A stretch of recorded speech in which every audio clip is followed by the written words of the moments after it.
সম্মানিত সুধী মণ্ডলী, আপনাদেরকে স্বাগত জানাচ্ছি। আমরা এখন অবস্থান করছি চাঁপাইনবাবগঞ্জ জেলার গোমস্তাপুর উপজেলার রহনপুর পৌরসভার আন্ডারে।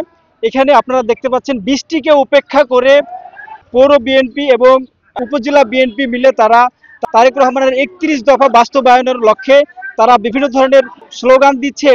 এখানে গোমস্তাপুর উপজেলার পৌর বিএনপি এবং উপজেলা বিএনপি সম্মিলিতভাবে তারেক রহমানের 31 দফা বাস্তবায়নের লক্ষ্যে তারা বিভিন্ন পাড়া মহল্লায় লিফলেট বিতরণ করছে এবং জনগণকে বিভিন্নভাবে সচেতন করছেন গণতন্ত্র পুনরুদ্ধার করার জন্য। আমরা এই মুহূর্তে কথা বলবো যিনাদের নেতৃত্বে আজকে এই লিফলেট বিতরণ করা হচ্ছে। তিনাদের মধ্যে অন্যতম হলো গোমস্তাপুর উপজেলার বর্তমানে সদস্য সচিব বিএনপির অ্যাডভোকেট নুরুল ইসলাম সেন্টু এবং আরেকজন অন্যতম বিএনপি নেতা পৌর বিএনপির আহ্বায়ক এনায়েত করিম ত্বকি। তিনাদের নেতৃত্বে আজকে লিফলেট বিতরণ করা হচ্ছে। আমরা একটু তাদের সাথে কথা বলার চেষ্টা করব। আমরা প্রথমে চলে যাব মোহাম্মদ এনায়েত করিম ত্বকির সাথে। আমরা একটু জানার চেষ্টা করব আজকে যে লিফলেট বিতরণ করছেন এই বিতরণ সম্পর্কে একটু বলবেন আর কি। বিএনপি ঘোষিত 31 দফা। বিএনপি যদি গণতন্ত্রের যে লড়াই হলো, এই লড়াইয়ে আমরা 5ই আগস্ট বাংলাদেশ স্বাধীনতা পেয়েছি ছাত্র জনতার গণ অভ্যুত্থানে। এই গণ অভ্যুত্থানের পরিপ্রেক্ষিতে দেশে একটা স্থিতিশীল সরকার বিরাজ করছে। আমরা এই সরকারকে সমর্থন করি। আমরা এই গভর্নমেন্টের সাথে প্রতিটা কর্মকাণ্ডে অংশগ্রহণ করছি এবং গভর্নমেন্টকে সাপোর্ট করছি। ফেব্রুয়ারি মাসে আগামী 2026-এর ফেব্রুয়ারি মাসে নির্বাচন হওয়ার কথা। নির্বাচনে আমরা মানুষের সাথে থাকি এবং গণতন্ত্রের জন্য বিএনপি সুদীর্ঘ 17 বছর লড়াই সংগ্রাম করেছে, গুমের শিকার হয়েছে, আহত হয়েছে। আমরা এই স্বৈরাচারী শেখ হাসিনাকে এই রহনপুরের মাটিতে আমরা কবর রচনা করেছি এবং তার বিরুদ্ধে আমরা ওই স্বৈরাচারী শেখ হাসিনার আমলেই আমরা এই রহনপুরে বিএনপির মিছিল করতাম এবং টোটাল এই অঞ্চলের নাচল ভোলার গোমস্তাপুরের মানুষ, ধানের শীষের মানুষ এবং টোটাল আমরা এই বিএনপি এখানে নেতৃত্ব দিই এবং আমাদের রাজনৈতিক বয়স হচ্ছে 41 বছর ধরে রাজনীতি করি। আমি ছাত্র দল করেছি, যুব দল করেছি এবং বিএনপির জন্য আমরা এখন পর্যন্ত লড়াই সংগ্রাম করছি। এখানে চাঁপাইনবাবগঞ্জ, নাচল ভোলার 2 আসনে আমরা বিশ্বাস করি, আমরা যারা মাঠে আছি, আমরা যারা বিএনপির জন্য 24 ঘন্টা। আমরা যেমনটা জেনেছি যে আপনি একজন মনোনয়ন প্রত্যাশী এই সংসদীয় আসনে, সেক্ষেত্রে জনগণের জন্য নতুন কোনো চমক আছে কিনা আপনার জন্য? অবশ্যই আমরা এই অঞ্চলে নাচল ভোলার গমস্তর উন্নয়ন বিএনপির হাত ধরেই হয়েছে। এই আসনটি ধানের শীষের দুর্গ, এমনি দুর্গ না, এখানে বিএনপির কর্মী সংগঠন আছে। এই এলাকার মানুষ হচ্ছে বিএনপির মানুষ। আমরা এখানে 24 ঘন্টা মানুষের জন্য দরজা খোলা রাখি। আমাদের এখানে বিএনপি অফিস খোলা আছে 22 বছর ধরে। আমরা বিএনপি অফিস মানুষের জন্য কাজ করি এবং সংগ্রামের জন্য কাজ করি, অধিকারের জন্য কাজ করি। গণতন্ত্র ফিরিয়ে পেয়েছি। আমরা এখন ভোট দিব ধানের শীষে মানুষকে নিয়ে, ভোট সেন্টারে যেন কোনো না থাকে, কারচুপি যেন না হয়, এই জন্য আমরা কাজ করি।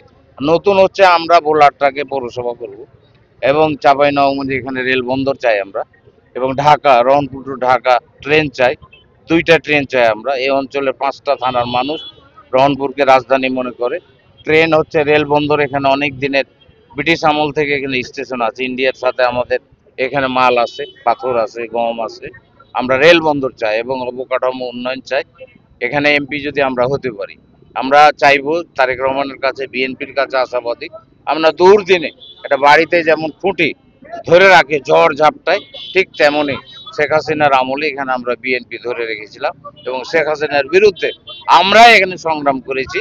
আমাদের নেতৃত্বে এখানে শেখ হাসিনার কালো হাত ভেঙে দাও এই স্লোগান আমরাই দেওয়ার সাহস রাখি, আর কেউ কোনোদিন রাখেনি। আজকে বিএনপি এমপি হলে আমরা এখানে রেল বন্দর বললাম এবং রহনপুরকে জেলা করার আমরা চিন্তা ভাবনায় যাব। এই হচ্ছে আমাদের বক্তব্য। আর ধন্যবাদ তিনাকে। আমরা যেমনটি শুনছিলাম যে এই এই আসনটি বিএনপি অধ্যুষিত একটি আসন এবং তিনারা যেটা বললো যে এই আসনে নির্বাচিত হতে পারলে এই রহনপুরকে একটি পূর্ণাঙ্গ রেল বন্দর হিসাবে বাস্তবায়ন করবে, এমনটি তিনি বলছিল। আমরা এই পর্যায়ে একটু কথা বলবো অ্যাডভোকেট নুরুল ইসলাম সেন্টুর সাথে। তিনিও মনোনয়ন প্রত্যাশী। আমরা একটু জানার চেষ্টা করবো আজকে যে লিফলেট বিতরণ করা হচ্ছে এই বিষয়ে আমাদেরকে একটু বলবেন। আসলে দেখুন, আজকে আমাদের এই যে কর্মসূচি, অর্থাৎ বিগত স্বৈরাচারে খুনি হাসিনাকে বিদায় করার লক্ষ্যে যে সমস্ত লড়াকু সৈনিকের আজকে আমরা রয়েছি, আমরা সবাই আমাদের ন্যায্য অধিকার গণতন্ত্র ফিরিয়ে আনার জন্য আমরা মাঠে আন্দোলন করি, তুমুল আন্দোলন করেছি। জেল জুলুম অত্যাচার নির্যাতন সবকে আমরা হাসি মুখে বরণ করে আমরা এই স্বৈরাচারী খুনি হাসিনাকে আমরা বিদায় করেছি। আমাদের একটাই স্বপ্ন, আগামী দিনে রাষ্ট্রনায়ক তারেক জিয়া বাংলাদেশ আসবে এবং বাংলাদেশের প্রতিটা মানুষের ভাগ্যের পরিবর্তন আমরা ঘটাবোই ইনশাআল্লাহ। বিএনপি রাজনীতি হচ্ছে উৎপাদনমুখী রাজনীতি, জন্য রাজনীতি। বিএনপি রাজনীতি যারা চাঁদাবাজ করছে, সন্ত্রাস করছে, এই সন্ত্রাসী চাঁদাবাজদেরকে প্রতিহত করা রাজনীতি। আপনারা ইতিমধ্যে শুনেছেন বিএনপি গেলে অনেক ষড়যন্ত্র চলছে। এত ভয় কেন? যাদের জামানত থাকবে না, যারা নির্বাচনকে বলে ভয় পায়, তারাই গণতন্ত্রকে বলে ভয় পায়। যার কারণে আমাদের আগামী দিনের রাষ্ট্রনায়ক তারেক জিয়া, আমাদের সাবেক প্রধানমন্ত্রী দেশের ভেতরে খালেদা জিয়া 31 দফা প্রণয়ন করেছেন।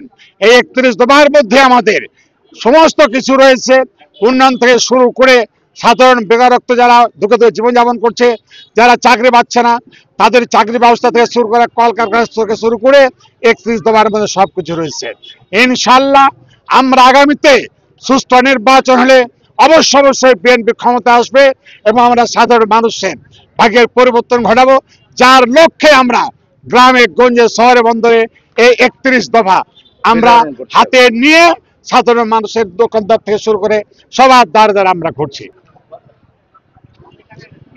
সম্মানিত সুধী, আপনারা ইতিমধ্যে জানতে পেরেছেন তারেক রহমানের 31 দফা দাবি বাস্তবায়নের লক্ষ্যে গমস্তাপুর উপজেলা বিএনপি এবং রহনপুর পৌর বিএনপির উদ্যোগে মোহাম্মদ এনায়েত করিম ত্বকী এবং অ্যাডভোকেট নুরুল ইসলাম সেন্টুর নেতৃত্বে, তারা দুজনেই মনোনয়ন প্রত্যাশী, তাদের নেতৃত্বে এই বৃষ্টিকে উপেক্ষা করে আজকে যে লিফলেট বিতরণের যে প্রোগ্রাম তারা করেছে, এই প্রোগ্রামে আপনাদেরকে জানানোর চেষ্টা করছিলাম। তারা যেমনটি বলছিল যে তারেক রহমানের নেতৃত্বে তারা এই দেশকে সংস্কার করে একটি নতুন বাংলাদেশ গড়ার স্বপ্ন দেখছেন।